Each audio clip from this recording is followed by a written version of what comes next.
Hello guys, कैसे हैं आप सभी। आई होप कि बहुत अच्छे होंगे और आप लोग अपने अपने कामों में व्यस्त होंगे, मस्त होंगे।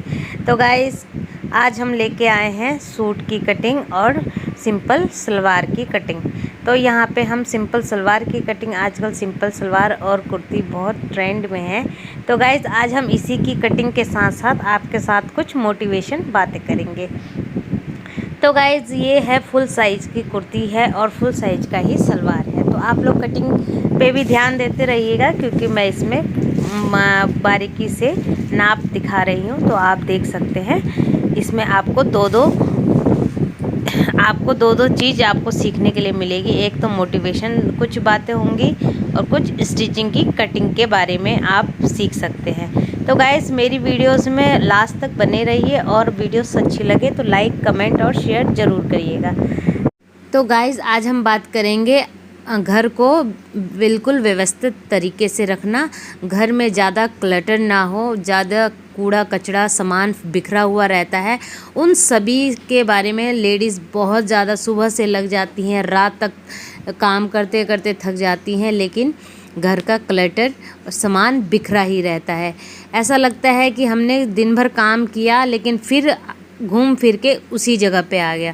ख़ास करके उन घरों में होता है जिनके पास जगह की बहुत ज़्यादा छोटा घर होता है, उसको बहुत व्यवस्थित तरीके से कैसे रखें। मान के चलिए आपके पास सिंगल रूम हो, किचन, लैट्रिन, बाथरूम, बस इतना ही है। मान के चलिए आजकल रेंट पे भी लोग रहते हैं, उसमें भी बहुत सारा सामान हो जाता है और बहुत सारे काम हो जाते हैं। तो सुबह से हमारे लेडीज़ों के पास इतना काम रहता है, बच्चों को स्कूल भेजना, पति को ऑफिस भेजना, घर के काम करना, इतना सारा काम बिखरा रहता है। और सबसे ज़्यादा हमारे माइंड में क्या होता है कि काम से ज़्यादा हमारे माइंड में भरा होता है कि हमारे पास इतना सारा काम है। आधी थकान तो हमारे वहीं लग जाती है, काम को सिर्फ देख के थकान लग जाती है कि इतना ज़्यादा काम है, इसको कैसे ख़त्म करेंगे। और जब तक कि हम सारे काम को सुबह से लग जाते हैं, बच्चों को स्कूल भेज के, पति को ऑफिस भेजने के बाद सुबह से लग जाते हैं कामों में, ख़त्म होते होते फिर 1 घंटे के बाद फिर सारा सामान वैसे ही बिखरा मिलेगा। बेड पे बेडशीट बिखरी मिलेगी आपको, सोफ़े के कवर बिखरे मिले, मतलब कहीं ना कहीं से जितना हम सफाई करके हटते हैं उतना ही बिखरा मिल रहा है। तो आज हम 5 टिप्स बात करेंगे सिर्फ घर के क्लटर को ख़त्म करने में, और घर हमेशा। तो सबसे पहले हम किचन से शुरुआत करते हैं। किचन में हमेशा जब भी हम जाएं तो किचन की स्लैब और बर्तन दोनों सफाई होने चाहिए। जब भी कोई बर्तन हम यूज़ करें उसको उसी समय वॉश करके अपने रैक में रख दें। और स्लिप, जब भी हम किचन में कोई भी खाना बनाते हैं या कुछ भी बनाते हैं, हाथों के हाथ हमें गैस चूल्हे पे कपड़ा मार देना चाहिए और स्लिप पे उस पर कपड़ा मार देना चाहिए, ताकि वो उसी समय साफ़ सफाई हो जाए।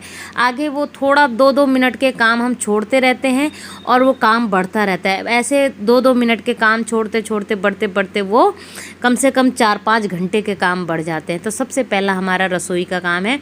जैसे हमने यूज़ किया उसी लगे हाथों हमने बर्तन साफ़ करते गए, लगे हाथों हम जो स्लिप होती है गैस चूल्हे की, जिस पे हम गैस चूल्हे खाना बनाते हैं, उस स्लिप को हम साफ़ करते गए, कपड़ा लगाते गए और गैस को भी लगे हाथों हम साफ़ करते गए।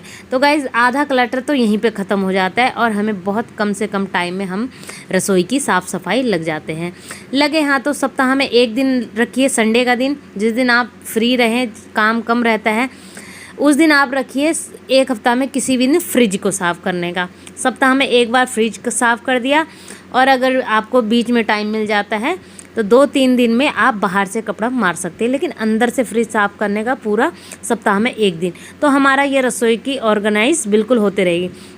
डब्बों का क्या करना है, जो भी हमारे दाल, चीनी, चायपत्ती, जो भी डब्बे रहते हैं, उन डब्बों को क्या करना है, जब भी हम हर महीने हमारा राशन आता है उसमें क्या करते हैं, हम हर महीने राशन हम चेंज करते हैं, मतलब ख़त्म होता है फिर डालते। तो जब भी जैसे डब्बा वो खाली हो उसको उसी दिन वॉश करके उसको सुखा के रख दो, उसके बाद नया सामान आया फिर भर दो। इस तरह से वो बहुत ज़्यादा काम नहीं बढ़ता इससे, और बहुत ज़्यादा भारीपन नहीं होता। मतलब काम थोड़े थोड़े करने से, रोज़ थोड़ा थोड़ा करने से हमारा काम भी कम होता है और हमारा घर भी साफ़ सुथरा रहता है। दूसरा काम है हमारा कपड़े जब भी हम वॉश करते हैं, हाथों के हाथ हमें तय लगा करके उसको अलमारी में रख देना चाहिए। अगर आपके पास टाइम है तो आयरन करने का, तो आप उसी समय आयरन कर सकते हैं, नहीं तो आप जब ऑफिस जाते हैं उससे 1-1.5 घंटा पहले आयरन कर दे सकते हैं। हालांकि कितने बार ऐसा भी होता है आयरन करके पहले से रखे तो वो आयरन भी रखे भी ख़राब हो जाती है। इसीलिए अगर आपके पास जब ऑफिस जाने से पहले थोड़ा देर टाइम मिल जाता है तो आप कर सकते हैं, उसके नहीं तो आप 1 दिन पहले करके रख सकते हैं। और कपड़े हमेशा आप इधर उधर ना फेंके, जब भी वॉश करें उसे उसी समय लेके सुखा के लेके तय लगा के उसको फोल्ड करके अलमारी में रख दें। तो ये हमारे 2 से 3 काम आपको बता दिए हैं। तीसरा है हमारा बेड पे बेडशीट हमेशा सुबह उठने के बाद सबसे पहला काम होना चाहिए बेड पे बेडशीट को एकदम साफ़ रखना। जितनी भी चादरें हम रात को अगर लेते हैं तो उसका एक जगह पे बनाना चाहिए कि ये मतलब अलमारी के अंदर या कहीं भी उसको एक जगह रखने के लिए कि सिर्फ रात को सोते समय निकले। उसके बाद हमारा बेड पूरा दिन बिल्कुल खाली होना चाहिए कि काफ़ी लोग आना जाना लगा रहता है। बेड पे सिर्फ पिल्लो होना चाहिए, बेडशीट बिछी होनी चाहिए बिल्कुल साफ़ तरीके से। उसके बाद आप अगर दिन में रेस्ट भी करते हैं, जब भी बेड पे से उठे लगे हाथों उसी समय अपने बेडशीट को ठीक कर दें। तो इससे ये क्या होता है, हमारा काम आगे बढ़ता नहीं है और हमारे लगे हाथों काम होता रहता है।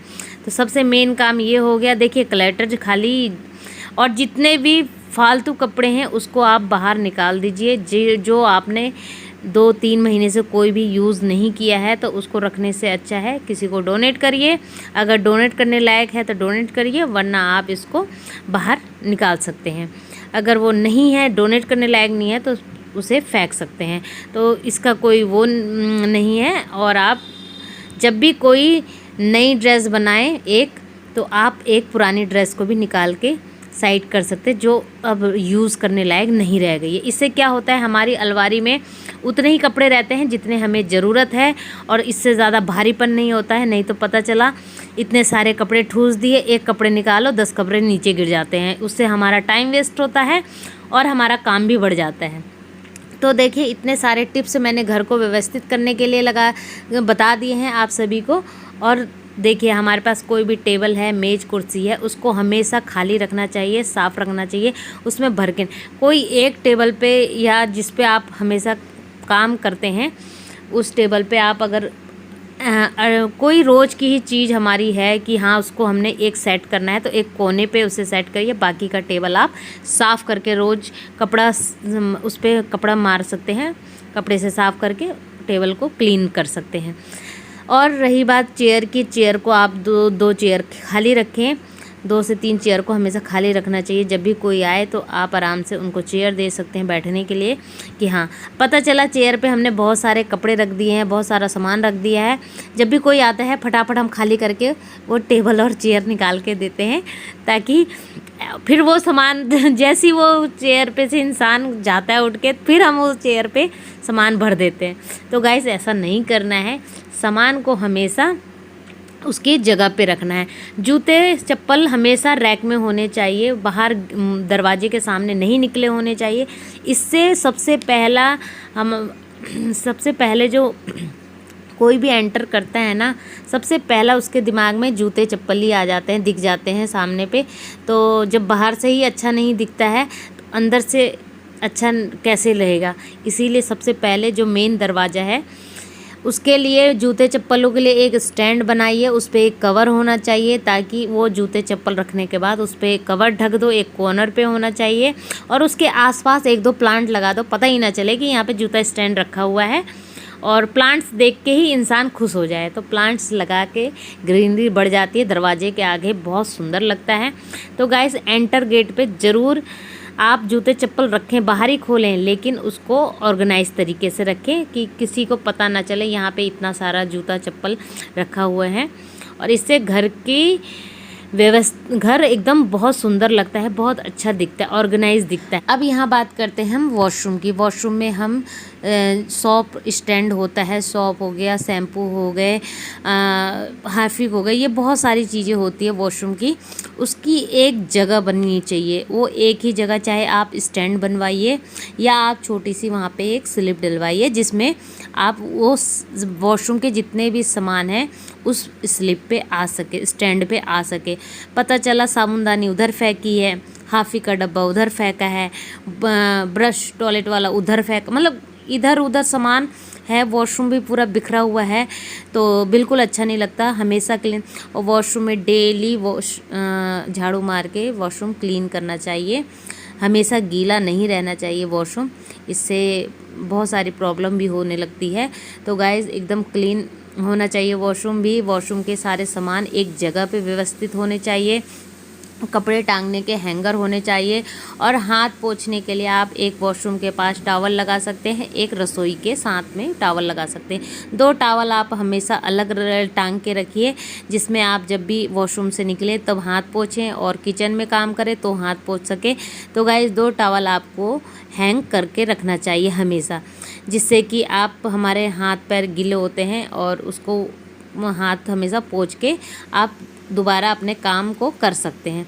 तो गाइज़ आई होप कि यहाँ पे वीडियोस आपको पसंद आई होगी, मेरी काफ़ी जानकारी मिली होगी मेरी वीडियोस से। तो मेरी वीडियो को लाइक कमेंट शेयर ज़रूर करें। श्री राधे राधे सभी को।